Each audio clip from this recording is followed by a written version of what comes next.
Hi dears, നിങ്ങൾക്കായുള്ള ഇന്നത്തെ message.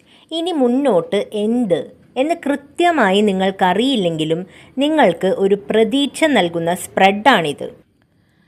നിങ്ങളുടെ വില, വികാരങ്ങൾ, ഇഷ്ടാനിഷ്ടങ്ങൾക്ക് മുൻഗണന കൊടുക്കുക. നിങ്ങളുടെ കലാപരമായ, സൃഷ്ടിപരമായ കഴിവുകളെ കണ്ടില്ലെന്ന് നടിക്കാതെ അവയെ കൂടുതൽ പ്രോത്സാഹിപ്പിക്കുക. നിങ്ങളുടെ ഇൻറ്റ്യൂഷനെ ബഹുമാനിക്കുക.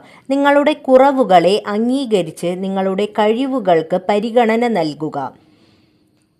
ഇപ്പോൾ എക്സാമ്പിൾ പറയുകയാണെങ്കിൽ, നിങ്ങളുടെ ശരീരത്തിന് നിറം പോരാ, സൗന്ദര്യം പോരാ എന്ന പരാതികൾ ഉണ്ടെങ്കിൽ അത് മാറ്റുക. എല്ലാവരും വ്യത്യസ്തരാണ്. ഓരോരുത്തരുടെ കണ്ണിലെ സൗന്ദര്യം വ്യത്യസ്തമാണ്. അവയെ അംഗീകരിക്കുക. ഇവിടെ മനസ്സിലെ നന്മയ്ക്കാണ് പ്രാധാന്യം. നിങ്ങൾ സ്വയം നിങ്ങളെ സ്നേഹിക്കുകയും പരിപാലിക്കുകയും ചെയ്യുക. അങ്ങനെ ചെയ്യുമ്പോൾ നിങ്ങളുടെ ഉള്ളിലെ നന്മ തിളക്കമായി, പ്രസരിപ്പായി നിങ്ങളിൽ എടുത്തു കാണിക്കും.